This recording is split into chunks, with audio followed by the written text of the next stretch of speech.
You are watching or listening to the Unnecessary Nonsense Podcast, episode 132, the longest running episodic, whatever the hell this is. On this episode, we're going to talk a little WWE Evil, and we're going to get into deep economic analysis, or something resembling that. That and more on this episode of the Unnecessary Nonsense Podcast. I'm Carlos, and that's David of the Federate. You know it. Indeed. So, what's up? Well, I actually have some exciting news. I mean, I'm excited. I don't know if anyone else is excited. You successfully didn't die? Well, yeah, that's fair. I would assume you'd be excited about that. That was successful. I believe I had COVID, so yes, not dying was yay vaccines. Consider that a win.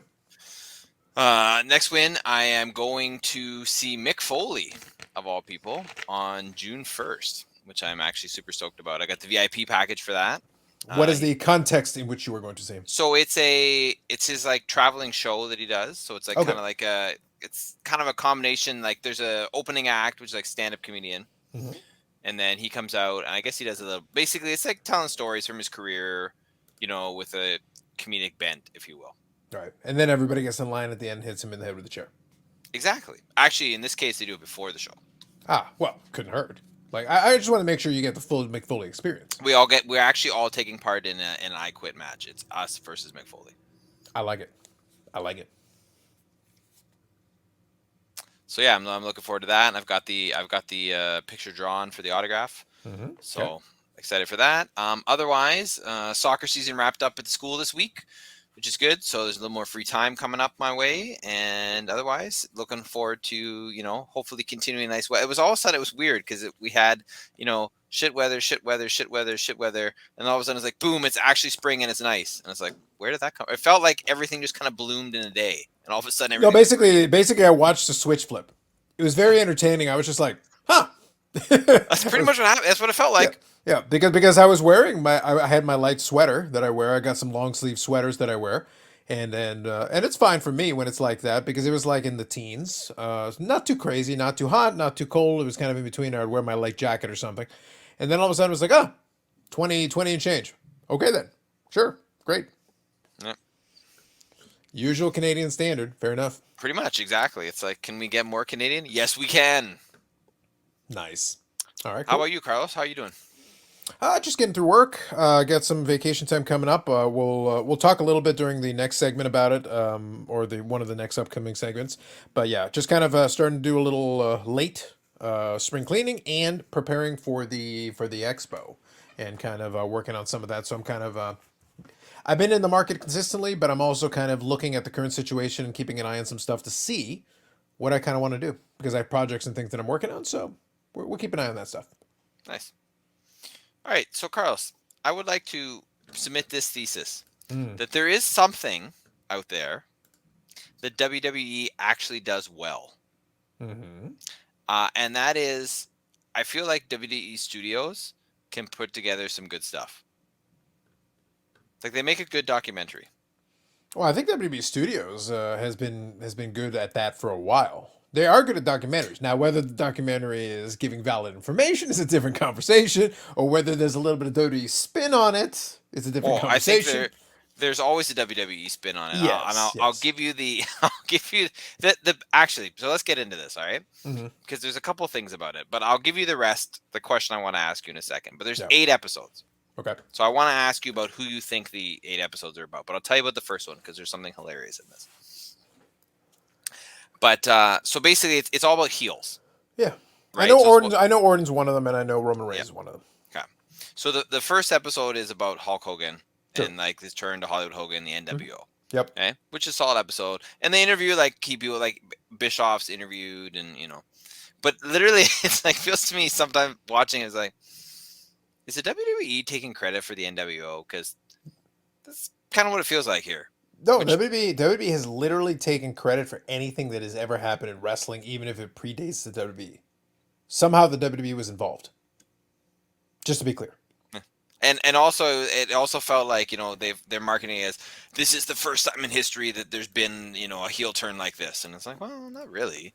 I mean, it was different for a variety of reasons, but like the idea of someone who is an ultra babyface becoming a heel is not new.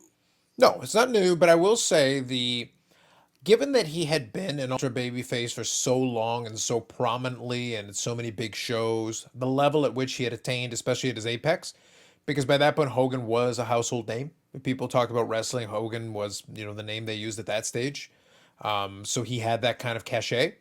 So for him to be a babyface that long and then become a heel was significant. It was notable. But certainly they didn't invent the heel turn. That had happened plenty of times. Yeah. But a solid episode and good. But nothing, I mean, if you know the story and you follow the story and you listen to things like Bischoff's podcast that he has, which I've started listening to actually, which I quite enjoy. He's extremely long-winded, but a lot of great information. There's nothing. I don't think there's anything new out of it, but it is Which nice. you should also take in fairness, I have listened to his stuff and it is quite good. But I should give the caveat that you should also take it with a grain of salt. The same way that anytime Hogan says anything, it's like, can we validate that in 6 different places? I need to double check that. He goes, but I said, listen, if I listen to you body slammed Andre the Giant in front of 557 million people, and he was 14 million pounds. Yeah. I don't the weight trust of you. Andre the Giant and the size of the audience gets bigger every time he talks. Every single time. Every single time. And Bischoff, I've been having my fun. This is a separate conversation. We can have it another day. But just Bischoff is kind of fun for me because he'll give the facade of occasional humility, but sometimes it's very clear he still doesn't understand that he screwed up WCW. He did a lot of great things, but he also screwed up WCW. And a lot of that comes out when he'll do his critique of AEW, which, by the way, to be fair, based on a lot of the critique I've given, I do think Tony Khan has an ego problem. And as a man of great ego, I understand.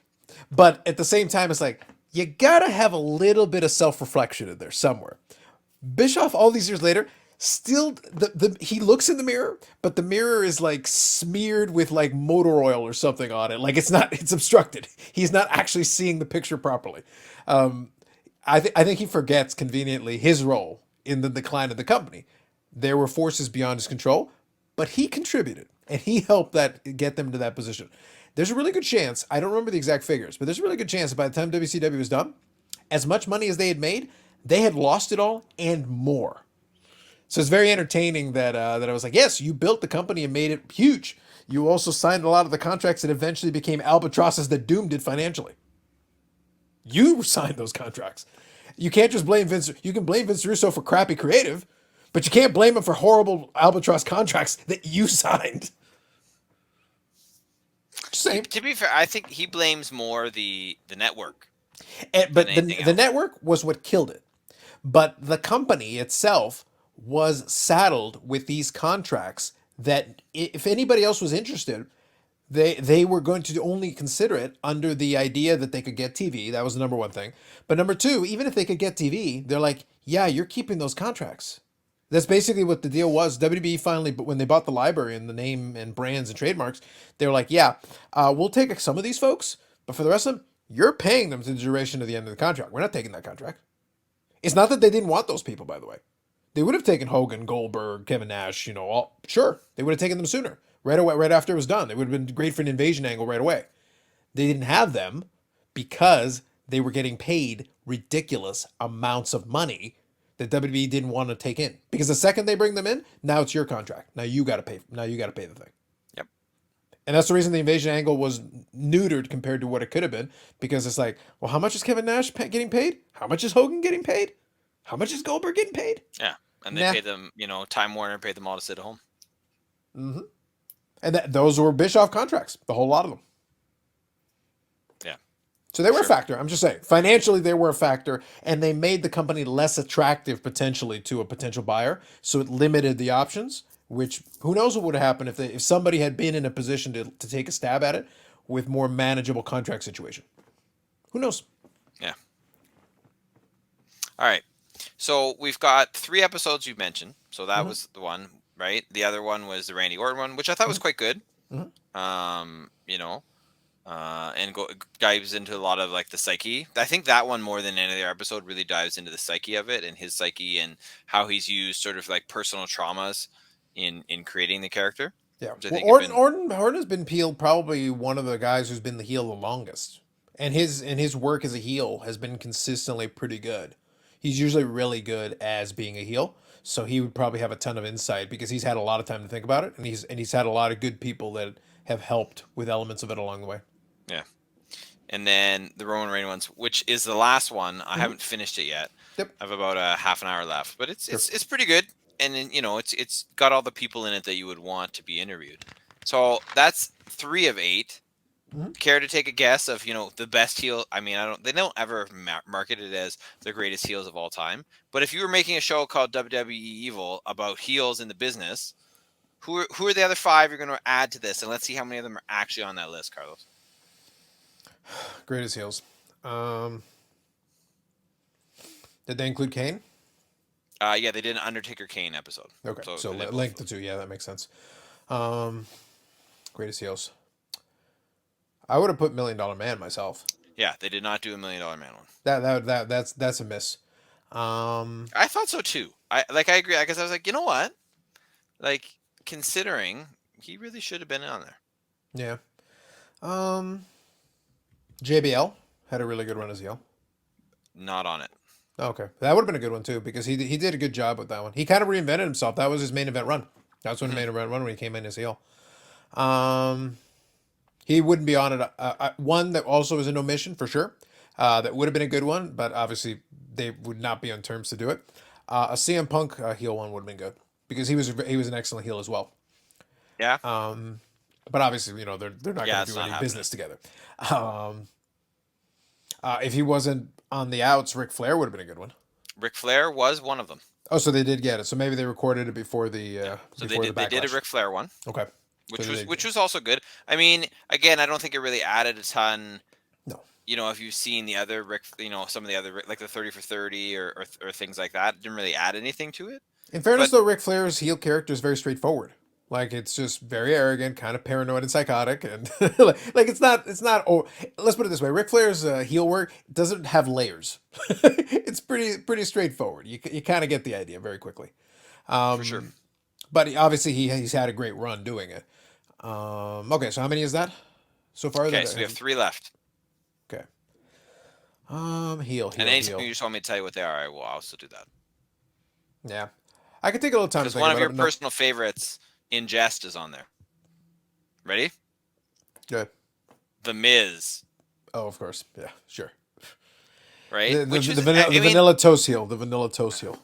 Which was interesting. I found that one interesting only because that was the one I learned, I think, the most from as someone I didn't know anything really about. Mm-hmm. And I did not know he was, created the character of the Miz during his stint on MTV's The Real World. I did know that. Yeah, I actually did know that. I will say though, and this is how the Miz has lulled me into an overwhelming sense of meh. I met Melba Toast. I combined vanilla with Melba Toast. Now he is vanilla toast. Like it's not even like that. That's not even a thing. Let you have it, man. That's not even a thing. No, like I was I was kind of listening as it came out of my mouth, and I'm like, that's not even a thing. I just made that up. That's how meh this man is. He is meh. Fair enough. The goat of meh. Sasha Banks. Okay, yeah, her heel was very good. Yep. So, even more so now that she walked out. Yeah, and at least they got a lady in there. At least they got one. So that's good. And she's the only. No, she's not the only one. And the other one, ready? Possibly the greatest heel of all time, Stephanie McMahon. Yeah, right. She tries. She does. She did get a reaction, but she got a reaction largely because she's a McMahon. She wasn't anything special. But she did her job. Again, but yeah, we're not for they gave like her an episode. Yeah, if they had done this show years ago, before like obviously she was also on the outs, they could have done a fabulous Moolah because she was a long time heel too. Yeah, but she has her own problems. Yeah, she has her own problems beyond like, and I think she's dead anyway. I don't remember if she died or not. I think. Yeah, I'm pretty sure she is. Yeah. But even if she was alive, she'd be toxic. They wouldn't touch her. But she was a long time heel. A long time heel. Yeah. So there you go. Okay. But overall, I thought enjoyable. Obviously, some better than others. Mm-hmm. But again, they put a good. I also watched the Mortician documentary on Paul Bearer. Sure. It was the best of anything I've seen from them recently. It was really. I mean, it's older. Mm-hmm. It's a couple of years at least by now, but it was really, really well done. Okay. Sounds good. And they have lots of clips of him. They have some really good interviews from him in 2011. They Mm-hmm. put throughout it, as well as more recent interviews, which was really solid, and does a great job of covering his sort of whole career as well. So Okay. I'd put that out there too. If anyone's thinking about watching anything, the WWE's putting out, I highly recommend The Mortician. I like it. Sounds fair. All right, Carlos. So we're going to segue out of wrestling, although maybe we'll talk some wrestling as we come to this. But I'm curious. So the world is, as always, a crazy place. Mm-hmm. And now we're in a stage of, record high inflation, right? Record high. Well, like in terms of this is highest in 30 years, whatever. Okay, that I was gonna say the 1970s would like a word with you, sir. Okay. So we're at the, the highest inflation rate in 30 years. Sure. Yeah, All probably right. closer to 40, but fair enough. We are also looking at the potential of a recession Yeah. or Well, stagflation. I don't think the potential. I'm willing to. I'll call it. I'll call it All right, the fair beginnings enough. of a I want to be recession. fair to I'm as being not being an economist. I want to be fair to the economist. But Yeah. all right, Yeah. we'll I'm give just it the calling it based on my perception. I believe we'll we give are it in the to beginning of a the recession. expert in the room. Sure. So, question remains then. Mhm. I was thinking about this the other day. I'm like, okay, well, obviously we know how it affects certain aspects of your life. Anyone goes to the grocery store, they know how it affects that aspect of your life. Can I give you a quick funny anecdote? Sure, Okay, just directly related to what you just said. As you well know, I'm a passionate fan of the Coke Zero. I know. Love it, love it. Carlos Senior and the family did me a favor and grabbed me a bunch of the 6 packs because I always get these large ones. Hmm. But like these are super shortage. I'll because I'm too lazy to do my own grocery shopping. Sometimes I'll use Instacart and I'll send people. I'm Yes. trying to keep the economy flowing. Uh huh. I'm doing my part. Y'all do your part. So anyway, so I send people. And a bunch of times I've been getting refunds back because they're like, yeah, it's not there. And I'll be like, really? So this one, this one. I'm not even trying to get it on sale or whatever because they would always put these on sale in different supermarkets, rotate around, and they'll have like a sale on the weekend or whatever. Hmm. They're like, yeah, no, there's none. And I was like, you bastards. The end is nigh. And you think that would not be, really something that's going to be affected by supply chain issues? Yeah, but I'm just saying. I'm being lighthearted about it. I'm being humorous about it. But it's like, no, it's supply chain issues. And it can affect weird things. By the way, this Yeah. is not a life or death emergency. This isn't a staple. I like it. For me, I joke with the old man as they say, that's it. Close down the supermarket. It is the end. We need to get ammo and guns. Prepare for the zombie apocalypse. But no, it's indicative of a supply chain issue. Fair enough. Yep. So my question on this then, Carlos, to you, because if anyone I know is going to know anything about this, it's going to be you. Sure. Do any of these economic issues that we're currently facing are they showing up in the card market? Have they Are they there? Is it affecting the market? Are prices, reacting to it? Or is everything sort of business as normal? Things still going up? What's going on that front as regards to the relation to the economy? Sure. So let's do something fun here. And what I'm going to do, because I have a couple different indexes, I'll talk about the economy as well, but let's do, this is probably not the best example, but for the hell of it, I'll use this argument and we'll do it this way. So let me do this 1 year because I can actually show you a little chart. Um, yeah, let's do this. Okay, there we go. So I'll show you two things that maybe will help a little bit. Again, I'll give context to it just so we don't put too much emphasis on it, but I do want to use it as a little bit of an indicator. I'm not advertising the tool, so don't consider it an advertisement of any kind, but I just want to use this as a metric. All right. So in this application, this is for cards. They created a little index, 50 cards. I disagree with a lot of the methodology of the index. The cards are listed, which is a good thing. They do mention it. I don't agree with the mix. However, there is Is still it just some. like a random mix of No, cards, it's not a or random mix. They tried to stick to like they got the Bobby Orr rookie, the Nolan Ryan rookie, the Pete Rose rookie, Jackie Robinson, Sandy Koufax. So they try to grab what are considered significant cards in different sports and non-sports. okay?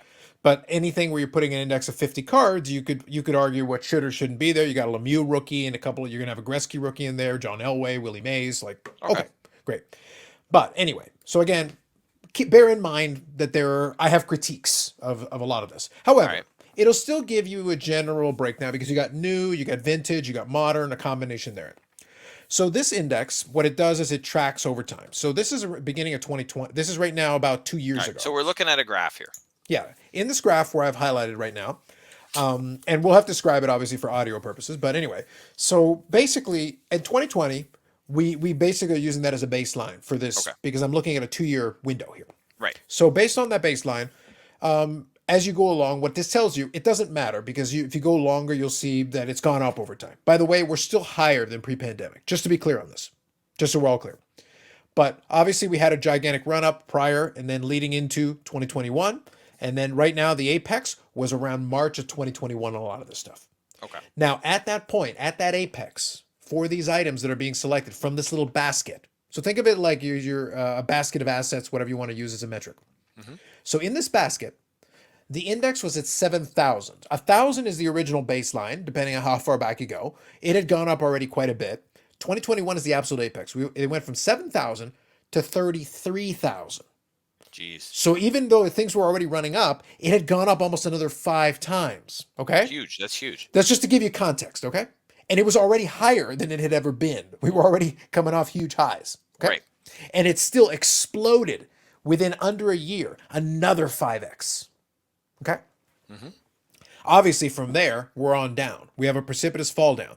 But even over the precipitous fall down, this one here is in June of 2021. We're just shy of a year, about 11 months ago. And that's still 16,000. So we're still comfortably double what we were 2 years ago, where we were already higher than we have been the previous several years. Now, what accounts for? I mean, I get obviously that it's still high. Mhm. Is there something specific or a couple factors that account for that drop at that time? So Mhm. between March and June of 2021.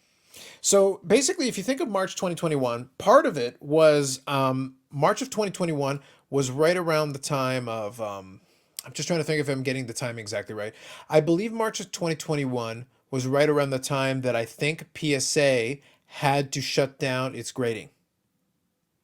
I don't remember if it was exactly right around that time, but I think if I'm going from memory, basically we had a couple of things that all came together. And this is the bigger point I want to make. Okay. Anytime you're measuring anything economically, if you look at headlines, everything is simplistic. Everything is simple. Real life is not. Real life is very complex. It's very nuanced. And we've got amateur economists everywhere. And I count myself among them. I'm not a professional in this, but I'm someone who observes. I'm someone who studies the history. I have interest in it. So I'm an enthusiast of it. So because of that, I like to take the picture without the emotional interjection.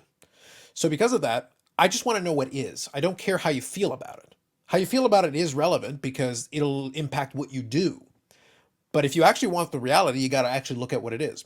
So yes, PSA, I believe right around that time, somewhere in March, April timeframe, had to close its service because it had received so much business. As you can see from that gigantic run up, with money being made hand over fist, you buy something at $100 and you can immediately turn around and sell it for $140 within a week, or $150 or $200 within a week. Everybody's making money. What happens if you go buy a box of cards, you grab some of these cards, you send it off to PSA, you get it back, and you can sell it for 6x what you just paid for it? Yeah. Well, why wouldn't you send everything to PSA? Send everything. Damn the torpedoes. Just do it all. Well, as a result of that, to give you context, at its absolute apex, PSA received 600,000 cards in one day. Wow. Today, PSA has expanded its capacity tremendously. They're by far and away the biggest player in the space in terms of capacity to be able to grade cards. They can today grade 60,000 cards a day. On that one day, when their capacity was not as big as it is right now, they would have received 10 days worth of business and it immediately had a 9-day backlog. That's how crazy it was. Right. And right up until that point, they had record days leading all up into it. To put it into perspective, when PSA suddenly slammed the door shut to stop the zombie hordes from, taking over the castle, so to speak, they had somewhere estimated between 12 to 14 million cards in a backlog. Million with an M. That's a lot of cards. We're more than a year past that. They have been chipping away at it ever since, and their capacity is the highest it's ever been. They believe now that they can have this backlog completed by early fall.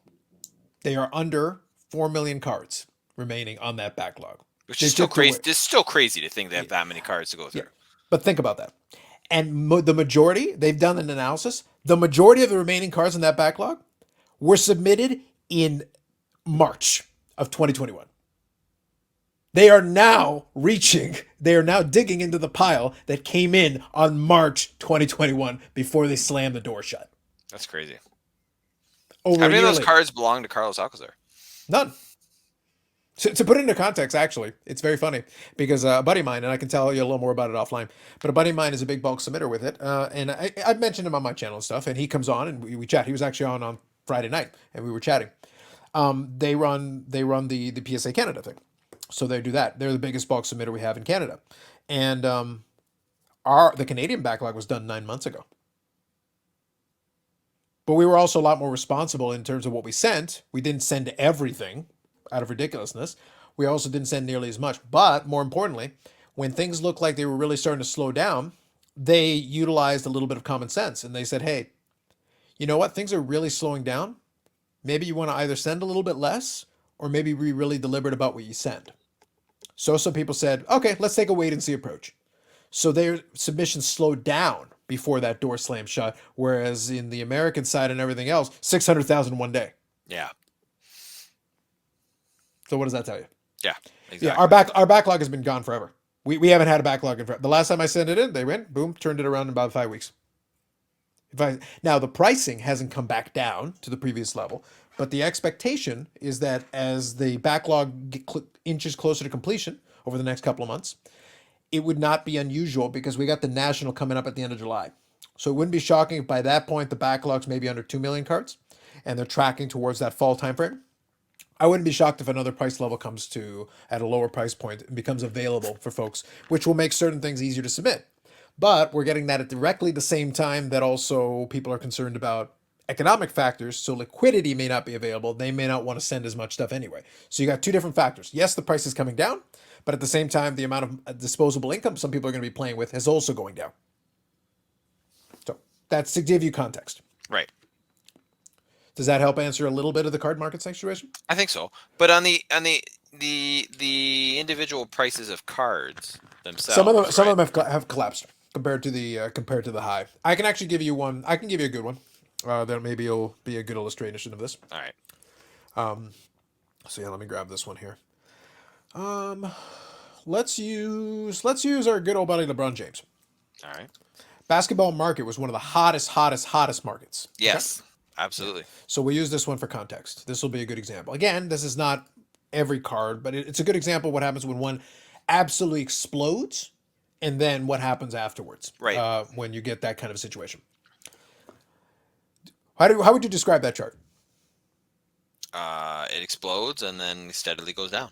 Yeah. Well, it's not steadily at first. At first, it sinks really quickly and then it kind of levels off a little bit. So to put it into context, it's a little hard to see, so I will read it to you just so you have it. So we had this situation where, again, you go back 2 years. Sorry, first, what card? It's a LeBron James card, but which card? So this is the 2003 Topps Chrome LeBron James rookie card in a PSA 10. Okay. So we're using that for comparison. Okay. Now, 2 years ago, you could have bought that for about $6,600. That's about the going rate at that time, and it had already gone up substantially. So quickly, I'm going to pull the beyond 2 years just for a moment. So, oh wow!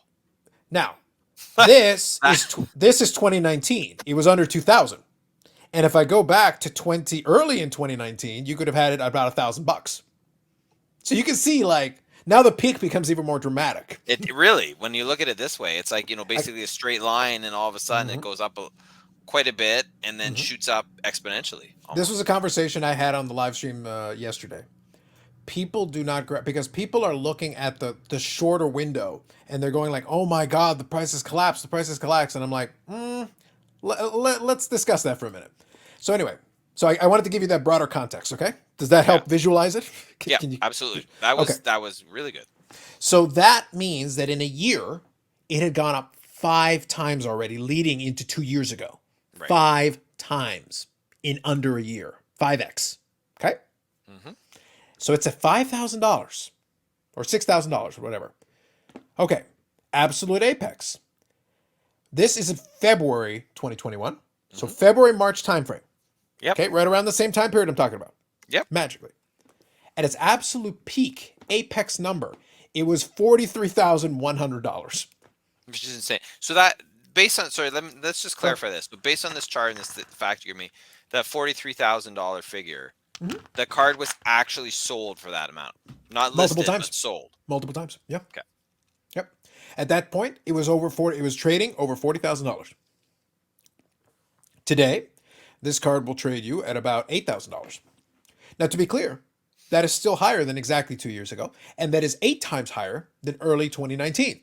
Yeah. So still But the significantly market up. has collapsed. If you compare $40,000 to $8,000, that is a huge decline. 40 to 8 means you're down 80%, but you're still 8 times what you were 3 years ago Yeah. with an 80% decline. It's Think still about crazy. that. I know, it's still crazy. It, So do you think though moving forward then this is that line going to go down even more? Do you think because of if we say okay we're in a recession, sure. do you feel that's going to cause it to go down even more as people feel the pinch more and have less disposable income, at least for a little bit longer?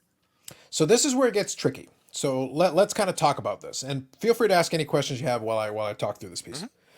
Hmm. So yes, it can, but what's going to be tricky is this. Here's your problem you run into. If somebody has an $8,000 card, even if they didn't pay $8,000 for it, let's say they paid $10,000, and they bought it as it came down, or they bought it on the ascend, and it was 10,000, and now it's 8,000. If you had $10,000 to spend at that time, you're probably not hard up for cash. Yeah, you're getting pinched, but at the same time, it's like, so do you want to take a loss? You want to take a 20% loss? In this case, I minimized the loss. I didn't make you the $40,000 buyer. I made you a $10,000 buyer who's lost about 20%. So about Yeah. 20% haircut. You want to sell it? Maybe not, If you absolutely depending on need, your yeah, circumstances. if you need the money, sure. But there's a lot of folks on the higher end of this market who paid a lot of money into it. Yeah, they're taking a haircut right now, but at the same time, they may be like, okay, I'll sell it, but I'll sell it at a certain price point only. And if they offer me below that, I'm not going to bother. There are going to be bargain hunters out there who will try to purchase it for a lower price, but they're like, yeah, at that price, I can't do it. Or they'll try to trade out of it. They're like, yeah, I'll give it to you at this trade value, and I'll take these other ones that maybe I feel have more upside. So yes, I do believe that there are a number of cards that have more downward pressure potentially, but some of them are going to hit their level for no other reason than there is a number of them available that makes it so the people that have them at this point are able to hold. This one has about 2,000 copies, so there could certainly be more sales that would bring the price down. But other stuff that is rarer, that person may be like, yeah, I understand the market is super down on this, but when it rebounds eventually, I'd rather just hang on to it until it gets to my number again. Yeah. So do you sort of foresee kind of like a leveling off where there's going to be a lot less buying and selling for a On little bit? uh, on those ones, on the example that I gave, there's a very real likelihood that the consequence will not be a lowering of the price, even though if you put it in the open market, the price would be lower. It's going to be people holding, and it's going to be a decrease in the amount of sales. It means that they just won't sell. The amount of transactions will drop because people won't do it, or they'll do private deals where they can come up with something, or they'll do a trade cash deal that doesn't get reported in this kind of thing. So like imagine you say, okay, look, I'm willing to do a deal with you. I can't do it for 8,000. And it's like, well, what do you want to do? It's like, well, do you really want the card? He goes, yeah. Okay, well, I've got these 5 cards. I value them at about 10,000 in the current market. Okay, so would you do one for the 5? Maybe they trade down and trade for 10,000 value and maybe a little cash, and that's how they do the deal. Yeah. Well, that's not going to appear in the sale Right. because you did a bartering. You did like a part cash, part trade kind of thing, which is a way if somebody, and then that person has 5 cards, and if those cards stay stable or go up a little bit or whatever, they can actually get some of their money back.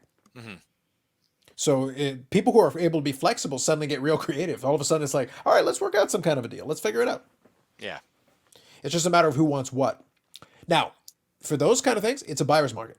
So the bargain hunter, and we can talk about that when you get into the more regular economic thing, because this applies to this too. the people that are willing to play that game and are able to play that game, it gets real fun and real interesting very, very shortly in this kind of business, this environment. Okay. Any other questions from this piece, from the card side perspective? No, I don't think so. I think that makes sense, and I think it's clarified some things, and it, I think you've clarified the outlook as to where we're potentially headed and what it looks like right now, and those graphs were quite illuminating. Mm-hmm. Now, do you want to carry it over into the economy as a whole? Sure, if General you want. economy? Okay. So the rules here apply almost the same. But because obviously the stock market is way down and certain other assets are being depressed and interest rates are going up, which in turn means that real estate is going to slow down. As much it's already doing so, but it will slow down more because it'll simply cost more to borrow. More money to borrow, less people borrowing. Less people borrowing, less free cash out there. Or low price cash, because we had super low price cash for a very long time, and as a result of that, we also had very low interest rates as far as interest for your money you put in and save. So interest rates were ridiculously low, and then all of a sudden you're starting to see some of those, depending on who your banking is, they're slowly creeping up. Why? Because the interest rate's up in general. Because your mortgage will also be up. If you have a mortgage renewal right now, your life sucks because it's going to be much higher.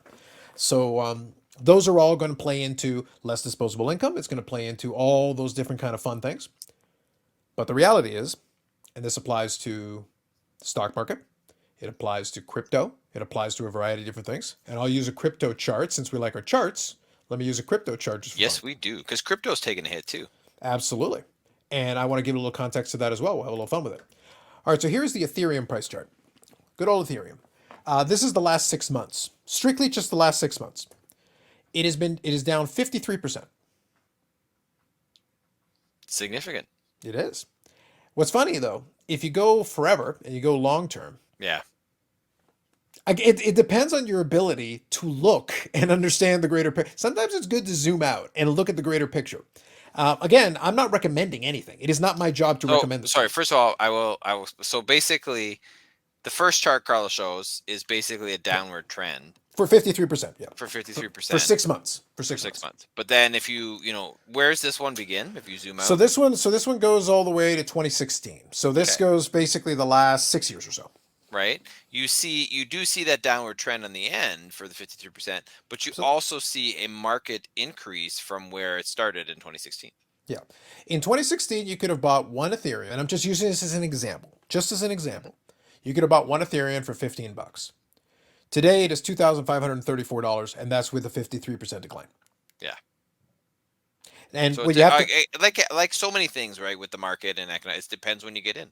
Yes, a lot. But to put it into context, you have to think about that. Now, what you have to look at is this: if you go here in 2017, it was up almost $500, and then it was down under $300, and then it kind of stayed stable right around there, and then boom, 2018, $1,700, all-time high. Man, by 2019, it is down to $111. $1,700 to $111. On a percent, I don't need to explain to you that on a percentage basis, that is a collapse. A huge collapse. That's in 2018, December of 2018, and I remember it well because a lot of people were selling their crypto in December 2018. Now, here's the fun thing: $111. I told you today it's $2,500. Yeah, it had gone down. Forget about the LeBron James example. That's way more than 80%. Way more than 80. You went 1,700 to $100. Dang. That's probably like 90% and change. Like a $1,600 drop on a $1,700 item. Yeah. That's massive. It's huge. Now, who has the balls to buy at this point? Not a lot of people. Funny enough, it kind of stays. Oh man, it gets to like a couple of $100, $300. And this is going into 2020. So this is now a couple of years. So you're having to eat this for years. It's just not going up. It's like $200. And then 2020, pandemic. Boom. 2021, 4,700, all-time high. Oh my God. Boom. And that's, that is in May of 2021. 4,700, all-time high. Boom. June of 2021, 2,200. Oh my God, it collapsed by more than 50%. Boom. Here. This one is November 12th, 2021. $5,800, all-time high. And it's gone down 50% since that. It is going to go. This is not a market for the weak of stomach. You have to You understand. mean crypto in general? Absolutely. It is not a market for the weak of stomach. It is not. My mom asked me, to real life example. My mom asked me about that, and I was like, how do I say this politely? And I never try to say it politely. You're old!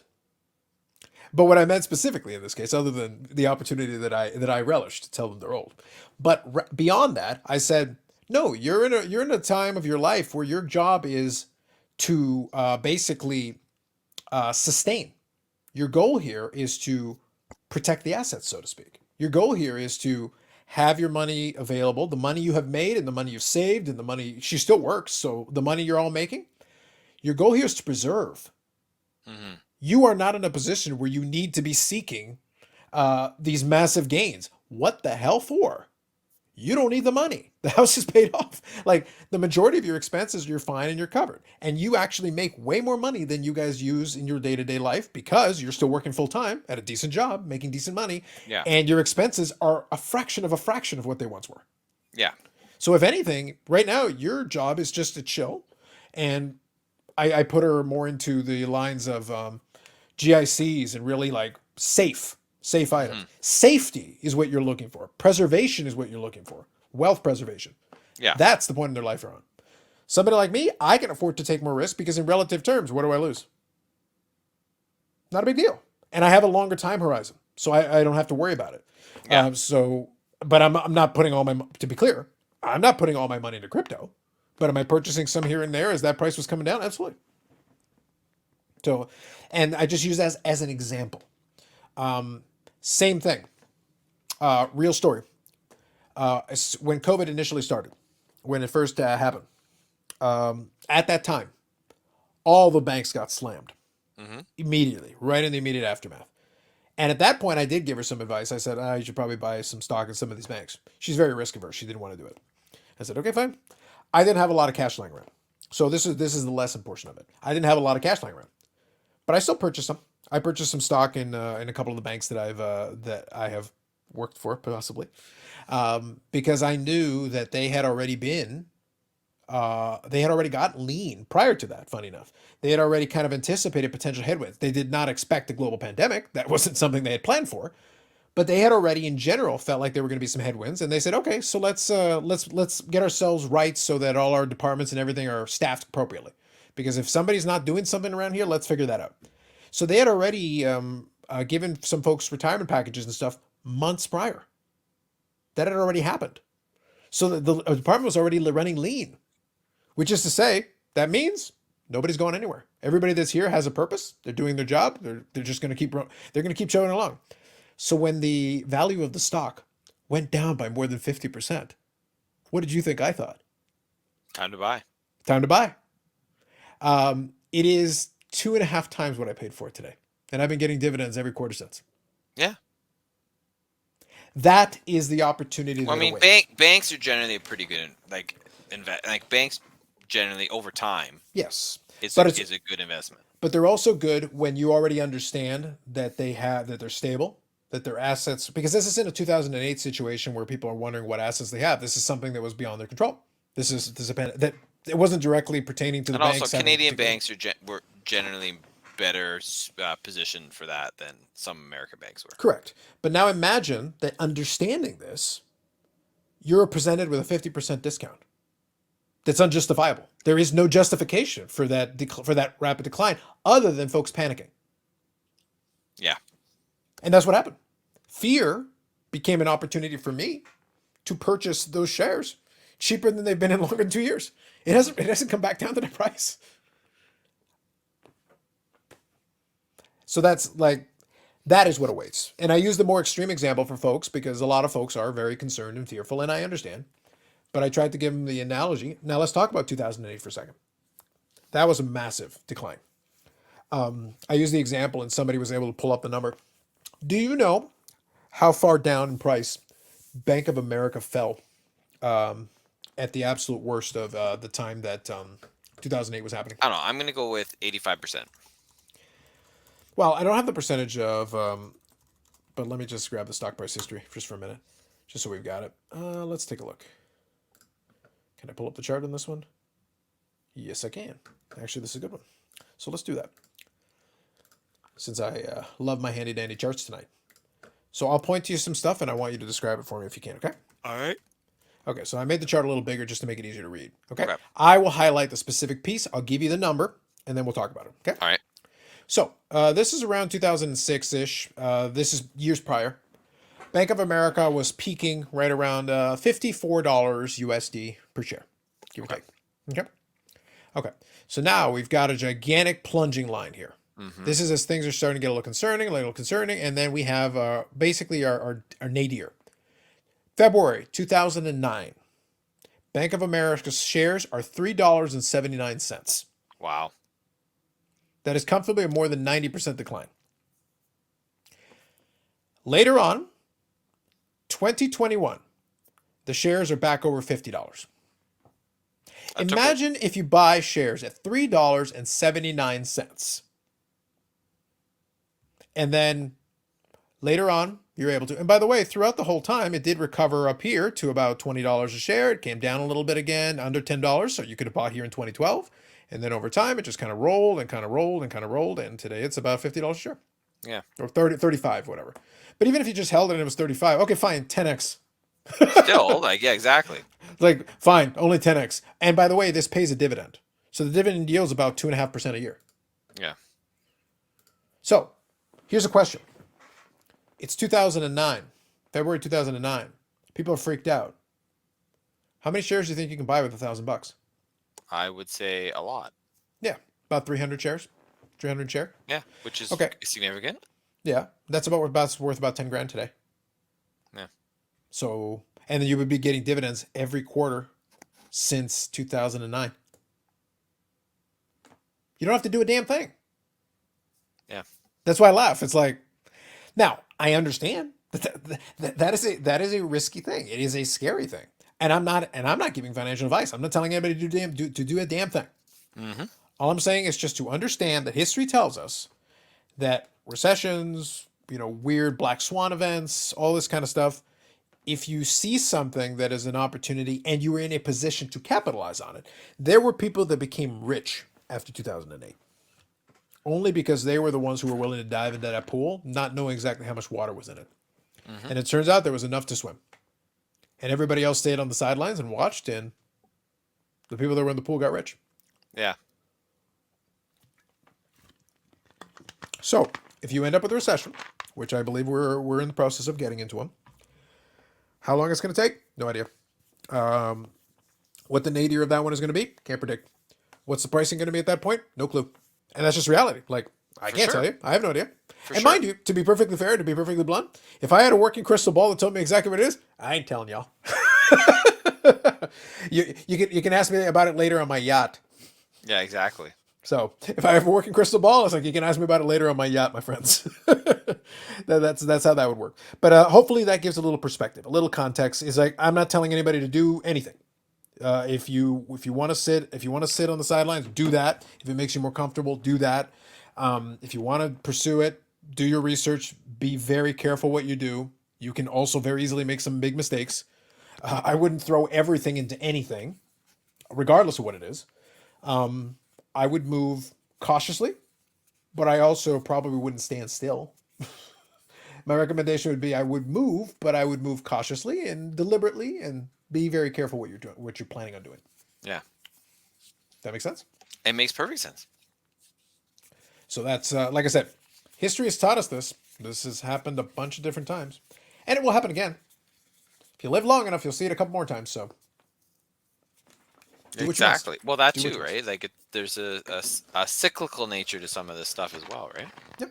And every single time that the people that are willing to stomach it, like I gave you the extreme with that crypto thing, the people that have been willing to stomach it, they bought at or near those lows, maybe sold in those highs and rebought at the lows, and they made money over time. Or they hung on to it, and when the time was right, they moved some of it and collected some profit along the way. Either or. Yeah, exactly. And that concludes my economic symposium. Thank you, sir. Indeed. And that could conclude the episode too, if we wish it to, No, it's because completely up to I you. have nothing left to talk about. Do you? I do. Can we talk about the Sasha Banks thing for a couple minutes? Oh, of course we can talk about the Sasha Banks thing. This is perfect. Yeah, this is fair. This Yeah, is this is fair. I perfect. did wonder if we were going to bring it up when we talked about her episode of WWE Evil, but No. This is a more appropriate time. I have All to right. give the economic symposium first. All I right. hope you all were taking notes. Hopefully, I gave you something. Anyway, okay. I'm amused. Do you want to give any initial thoughts, and I can kind of respond to you, or? well, I mean, so first of all, there's always part of it where it's like, okay, is this a work? Sure. Right? I think, the business being what it is, Mm-hmm. and regardless of the fact that WWE put out a statement about it or not, still it doesn't matter, Mm-hmm. right? It could the possibility that it's a work exists. So there's always that. Mm-hmm. I feel like in some ways, like if that's legit, then I'm like, yeah, I think Sasha Banks' his booking lately has been shit. Mm-hmm. Right? And so there's some justification to be upset with that. I also lately is in the last 6 or 7 years. yeah. I also wonder if somehow Naomi has been kind of sucked into this when maybe it hasn't been as bad for her, or she doesn't really need to go down that hole with Sasha, but fair enough. Has it not been that bad for her? Oh, I don't know. She's been at the company even longer. Has she? And you could argue she hasn't accomplished a fraction of probably what she could have. I mean, see, the problem is I don't follow it that closely in terms of. Yeah, she started off as a glorified cheerleader. She was a funkadactyl. Ooh, Funkadactyl. Yep. So she started off with that, had basically just a nondescript run. She has had a couple of titles, but they're spread out over a long period of time. And a lot of the time, she's just kind of there. She's basically part of the furniture. Yeah. Well, and that's kind of what Sasha Banks has been lately too. Yep. Now here's the thing: Naomi is also married to one of the Usos. So it's been like the joke has been forever. It's like, well, why don't you put her as part of the bloodline? She literally is married to one of the Usos. And in turn, that would immediately give her a little bit more prominence, a little more airtime. She'd be on TV. Literally, it's been there right for them. They haven't done a damn thing about it. Yeah. So I don't know. I think it'd be interesting to see if what happens in the other thing, right? It's like, because obviously they haven't been released from a contract or anything like that. They haven't been fired over it. Mm-hmm. But at least from what I understand, just to interject a little information here, from what I understand from Naomi specifically, and possibly Sasha, but Naomi specifically, she could have as few as a couple of months left on her contract. Plus the 90 days? Well, Or the 90 days would be if something happens with that. But right now, her contract, right now, from what's been out there, people are looking into, Naomi's contract could be up over the next couple of months. She would be in the position where she'd be looking at potentially an extension, and she'd be in negotiations with WWE about that. Okay. So basically, she could be a free agent in a couple months, potentially. Mm-hmm. Okay. And possibly, based on, like I said, some reporting, possibly Sasha as well. Her contract could also be coming right up. So it could be a situation where they're right about maximum leverage. If you're going to make a power play, you're going to try to make a move. It's a hell of a lot easier when they like, well, you're going to hold you to the end of your contract. Okay. See you in the fall. Yeah, for sure. I mean, if you're going to make that kind of move, you want to make that kind of move when you have some kind of leverage. Yeah. So that would be kind of the spot, because if you're towards the tail end of the contract is when you can usually pull and solicit the maximum amount of money, the maximum amount of promises, whatever they're going to be. And Sasha already did walk out once previously, that they kind of kept quiet. Where people are doing the comparison is that the last time she was upset and frustrated with creative, she kind of took off. She literally disappeared for months and went off and did her own thing. She even went to Japan. She just went out to Japan to do some training with some folks and stuff. And she was actually training with some of them on some strong style wrestling and stuff. Like she was actually training wrestling, but over there, while she was gone from WWE entirely. She did eventually come back, but it's one of those things where it's like, if she's been frustrated and has walked off before. And also, for Sasha Banks specifically, she's had the Mandalorian. She's done like a Kevin Hart. He's got like his little web show. She's been on that. Yep. She gets treated. Yeah, she gets treated as like a star outside of just the WWE thing, and she's got potentially opportunities outside of WWE, so which could also be a leverage point and be like, okay, well, if worse comes to worse, I don't really need to come back here and wrestle for you. I could just do a movie or do a TV show or do some other stuff. I've got other irons in the fire. I don't need for you sure. And necessarily. I mean, Snoop Dogg's her cousin, Mhm. so she's got connections. Yeah. So it's one of those things where, in that situation, again, you do have a little bit more leverage. The Naomi thing, again, if her contract is closing in the expiration date, she also has a little bit of leverage in the sense that contract, but also she is married to one of the Usos, who are close with Roman Reigns. Roman Reigns is close to The Rock. If it becomes a family thing and they get pissed off, you're going to piss off The Rock? Yeah. When you want to set up this big match, right? Yeah. The Rock also doesn't need you. So just to be clear, if The Rock doesn't like the color of your banners and decides to leave and not do it, you just lost out your big money match, right? Yeah. So you're not, so anything, any transgression, the reason, if you pay attention, a lot of people focus their attention on like a lot of the internal scuttlebutt where people talk about even the unprofessionalism and all that WWE tried to put out there. They focus most of their attention on Sasha because they're like, okay, well, we can't go too hard on Naomi because number one, people like Naomi, but number two, she's kind of married to the guy who has a bit of a connect with The Rock. Don't make The Rock angry. Just saying. Yeah.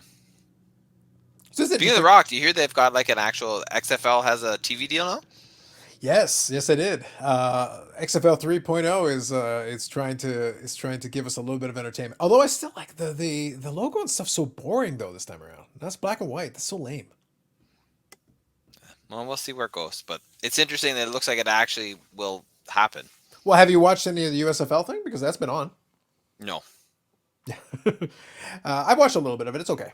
I did see a bunch of former XFL and AAF alumnus Uh, attended the AF. Good old AF. AF was good, man. It It was was. good. It was. Like honestly, it should have been like Tom Dundon screwed us all. It's fact. 4D chess. You screwed us all, Tom Dundon. It could have been very entertaining, but it is what it is. But alas, no. Yep, exactly. But yeah, whatever. We'll have to see. It is kind of interesting, but just to put a button on the Sasha Banks thing, I'm interested. Now, mind you, it could be a situation eventually where it's not a work, but if they come to a deal, it could become a work. You could just work it into your storyline later. Yep. Which Um, is not like that's never been done before. yeah, exactly. But the truth is, I don't believe it's a work. I do believe the press release and also the fact they buried them on TV. Yep, twice. Yeah, They buried them on Raw and they buried them on SmackDown too. yeah. So the thing is, like at that point, yeah. Look, even if you want to try to work it into a story, so what would be your strategy at that? Like for the sake of argument, for somebody who wants to go the work angle. Okay, cool. So your plan is that when they come back, they will get cheered or booed, or a combination of both, and then you strip them of the titles, but whatever, it doesn't. Those titles are meaningless anyway. But then you don't have other tag teams anyway. So you re-emphasize the problem you had in the first place, which is you don't have tag teams. Those titles don't mean anything, and the one legitimate tag team you had, who were the champions, um, are away, and then you award the title to who? Yeah. Two randomly thrown together women. Good luck with that. Let me know how that turns out. Dewdrop and Nikki Ash, man. Come on. My point is made. My point has genuinely been made. So anyway, that's that. One more thing, real quick. I'll touch on one AEW thing just because it made me laugh. I was watching. Was it MJF spray tan? What the No, fuck was no. that shit? Did you see that? I know you were. I caught it after the fact, and I did notice it. Yes, that wasn't my main focus, but yes, I understand what you're saying. No, the thing that I was laughing about is that I got a kick out of the Dynamite episode focused on the two Jokers because you had the two Jokers. So Britt Yep. Baker had one, and then Big so, disappointment in Jokers, personally. it was. Here's the thing. I understand, but it was also very funny to me. I was thinking Athena was going to be the I female. would have thought for the female one, it would have made more sense. Yeah, I'm wondering if maybe they weren't able to come to a deal yet, and that might be why it didn't happen. But it made me laugh because I'm familiar with that lady. I'm glad, by the way. Kudos to AEW for showing the footage that she had Britt Baker had tagged previously, because I recognized her, but I was like, I can't quite pin it because it's not like she's on TV all the time for Dynamite or for AEW. So I was like, I feel like I've seen her before. I don't watch a lot of Japan, but I feel like I've seen her before for sure. And then they showed the clip of them tag teaming. Oh yes, okay, now I know who you're talking about. Got it. Very much a Yoshi. It's too much for me. Whatever, like fine.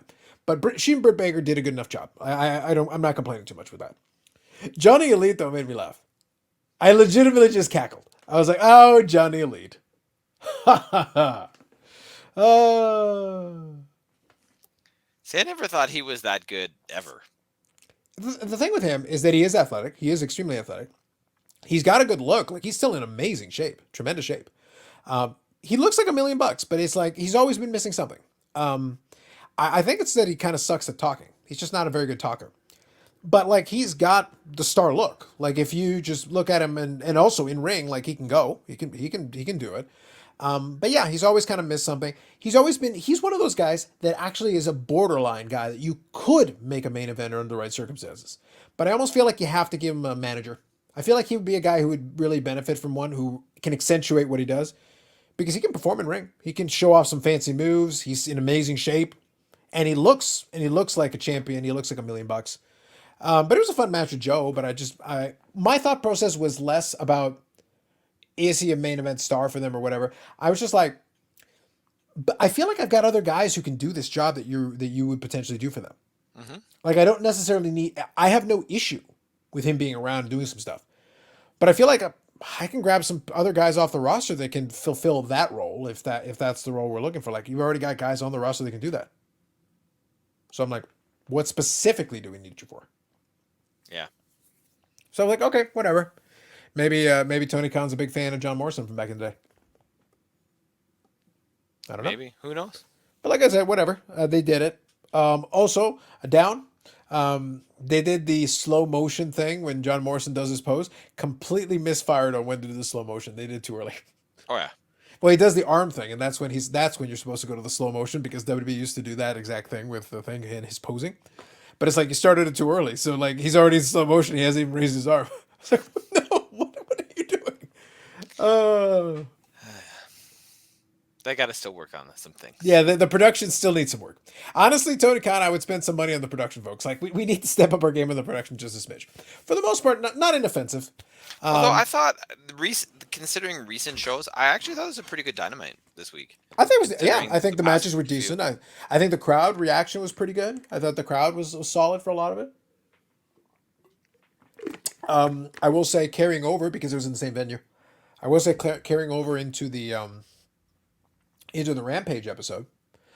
I liked that they had the Statlander match with Red Velvet. So Red Velvet obviously is with Jade Cargill and the baddies and all that stuff. It was fine. I thought it was a good showcase for Statlander to show off a lot of power. She did a lot of big power moves, so pretty good with that. But my thing is always like, okay, look, you kind of play into it. I understand that you changed Statlander's character, but I still don't understand how exactly. Other than the fact she is now no longer from the Andromeda Galaxy, you kind of dropped the alien thing. But other than that, it's like, okay, so what is she though? Mm-hmm. She's from Long Island, New York. I got it. But what else? Like, and by the way, the gimmick, the gear, and everything is good. And she's showing off power, and she's doing a great job in ring. The presentation is fine. But I'm like, okay, but who is she then? Yeah. Like, what is she then? Give me something. Just explain it to me. So that's something that you need to fill in the gaps. And that's been an issue with AEW. They always struggle with the women's division. For the record, not the same people. Also, where the fuck is Thunder Rosa? No, it's not like she's the champion or anything. We don't need her. But anyway, remember what I said? I was concerned about her title reign, how we were going to go, and I laid out a path, and they ignored my advice. Yeah. I laid out a path. I explained this that we could have gotten there, but no, don't listen to Carlos. What does he know? Well, exactly. What does Carlos know? But my favorite thing, for the fifth or sixth straight time, it's got to be Tony Schiavone. But now it's no longer Jamie Hayter. So mercifully, it's a slight variation. Tony Schiavone, Tony Storm, and Britt Baker face off in the back. Why is this the only thing we do? Like, I'm like, could you fine? Do you want to do this segment? Have Britt Baker come out and yell at Tony Storm from there, or have Tony Storm yell from the ring to Britt Baker, just for a change of pace. I don't actually need it. Like this back and forth, them staring at each other. Why don't you just attack each other? You're literally standing feet away from each other. Yeah. Like, I don't understand.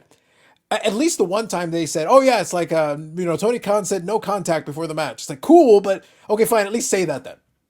But then why do they have to stand there like idiots? Just looking at each other with Tony Schiavone in the middle. Oh man. It's brutal, man. I know. It's I know. bad. There's some things where you're just like, Give me a freaking break. But testament to the problem. Here's the best part. Testament to the problem. It's still 100 times better than WWE. How far have the mighty fallen? It's like, nah, still better than WWE shit. I can fast forward to the stupid parts, whatever. But it's like, nah, I'll watch this, not the whole show, but I'll watch a piece of it. Yeah. I watch the matches that interest me to do whatever. And apparently, I guess they're gonna do the I guess they're gonna do like the trios match or the one-on-one match. I forget what it was because they're gonna have what's her name? Penta, Pac, and Death Ray Triangle. Death Triangle. Thank you. Versus House of Black. Yeah. So will you be getting the Double or Nothing pay-per-view, Carlos? Oh, absolutely, 100%. Yeah, for sure. Like so you can watch Punk become the champion. I would like to see it because I feel like then we'll get heel Punk. Because heel Punk could be fun. We could have a lot of fun with heel Punk. So I think that'll be good. So we'll see. And I also want to see hopefully Wardlow because the build with Wardlow has been good. And I think we're on pace to get our payoff soon. And Wardlow, and they've done a great job. Here's the thing. In contrast to everything I just said about the women's division, how pathetically bad they've done the job with that. The Wardlow build has been magnificent in terms of its pacing. And right now, it feels like we're in a really good spot. He gets the Goldberg chants with no intro music. He gets the reaction from the crowd, really good. MJF is at his heelish best right now. They're doing a great job with that. They've done the thing. Even when they did the Lashes thing, they literally ripped off the Lashes thing they did from the Cody Rhodes feud. But in contrast to that, Wardlow took the first bunch of lashes and pretended like it didn't even matter. And he just stood there like smirking at him. Mm-hmm. And it was good when MJF gets so frustrated that he kicks him in the nuts and then starts wailing on him. So it's like, good. You didn't exactly, you took the same idea, but you changed it up a little bit. This is good. So I thought, and it made more sense. So like, okay, fine. Yeah, Wardlow's a really tough guy, so well, whatever. But then, yeah, MJF gets frustrated. All right, kick in the nuts. This is a standard move, kick in the nuts. So it's like, all right, cool. I like it. And then they're going to have the match with Shawn Spears. So they'll do the cage match. Obviously, he's got to overcome the odds again. Doing that, and then hopefully the match is pay-per-view. And they're doing a good job. But again, I hope you got to follow a plan because eventually Wardlow has to get away from MJF. You've actually done a good job building him.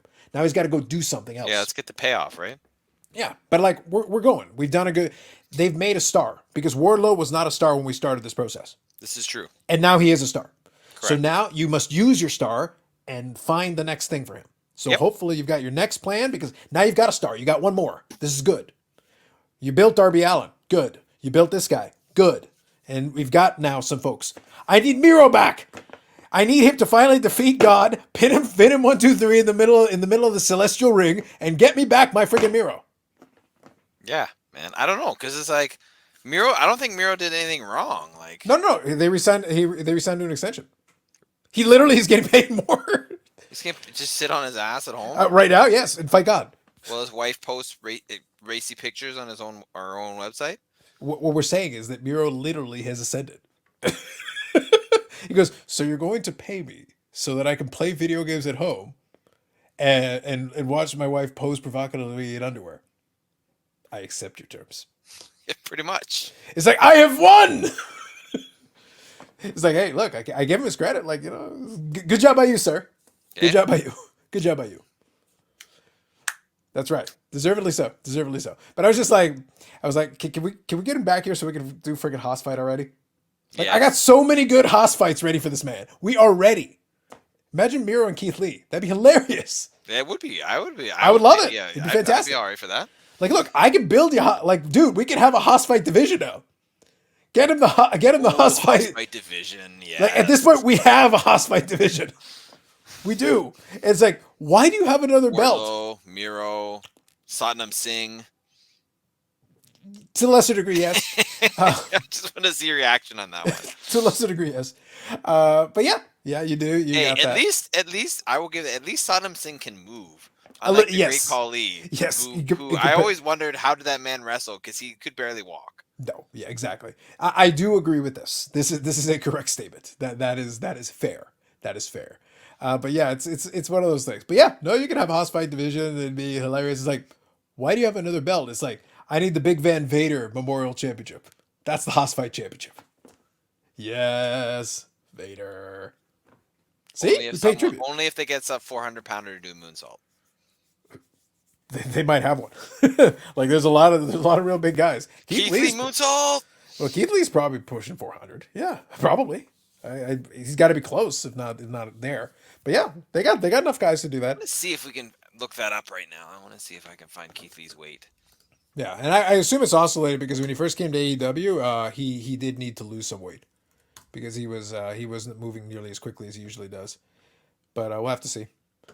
It says weight 154 kilograms is what they. I know. Why do they always give it? It's like I literally Googled Keith Lee weight in pounds, and it's like 154 kilograms. It's like, give me a break.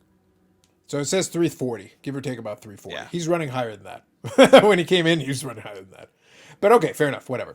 So either way, he's gigantic. Regardless, he's a big dude. However you want to slice it. But yes. So we'll see. Like I said, for me, I'm enjoying it. I will definitely order the pay-per-view. I seethe with jealousy to the people that will get to go to the show in Vegas. If I was sitting on some money, I would definitely I'd go to that show in Vegas. I think it'd be awesome. Yeah. Because that'd be fun. Because you got the event, you've got Fan Fest. the Fan Fest surrounding the event, and you're in Vegas. Yeah, and right now, from what I've seen from some travel YouTubers that I follow they're based out of there, it's like right now Vegas is open for business. They're doing their stuff, so you can go out there, hang out, have a good time, and go and visit the sites. If you time it right, maybe there's a UFC around the corner. Oh man, Earl of Sandwich. Was that Earl of Sandwich? Well, I don't know if I assume they're still open back in the day. Probably I'd be there. I'm just saying. I just want to live my best life. If y'all could just let me go to Vegas and live my best life, is that too much to ask? All you got to do is stay at the Wynn with the golf course, Carlos. What golf course? Hmm? What golf course? There's like a Wynn hotel in Vegas with a golf course. Well, I stayed at the Wynn last time. I know, but he has several properties. Yeah, but there's the Wynn and there's the Encore, and they're basically like beside each other. I don't remember a golf course. I don't know. Maybe it's not actually attached to a hotel. I was gonna say not to my recollection, but maybe they've changed something. Who knows? But anyway, that's it. It'll be fun. I'm looking forward to it. It'll be a good time, I think, and then hopefully it goes. And to everybody. Yeah, the Wynn Las Vegas. Mm-hmm. Sorry, I had to. So the Encore and the Wynn. Mm-hmm. Right? That's where you stayed there? I stayed at the Wynn, but the Encore is a neighboring facility. Yes, the neighboring building. So directly behind there is Wynn Golf Club. Tells you how many times I went behind the Wynn. I'm assuming that they're connected to each other. I guess so. I honestly didn't realize they had a golf course. Yeah, I knew that. So I just looked it up on Google Maps because I'm pretty sure there's a golf course connected there. There you go. News to me. Maybe I need to go visit again and check out the golf course. Maybe. There you go. And on that bombshell, that concludes episode 132 of the Unnecessary Nonsense podcast, where Carlos will be dreaming of living his best life in the Wynn and discovering a golf course that he only recently became aware existed. Facts. Anything else to add, David? I do not have anything else to add. Excellent. iTunes, Spotify, Google Play, Financial Times Television. Probably not the last one. Don't look for a star. You probably won't find it. You never know. Hopefully my audition tape gets through. But in the meantime, those are the places and also the YouTubes where you get fancy charts. Yes. Only when it's applicable, but in this case we got fancy charts. Look, I gave you crypto. Look, I gave you the card market. I showed you the charts on charts on charts. Praise me! That's it. That concludes this episode. We will catch you all in the next one.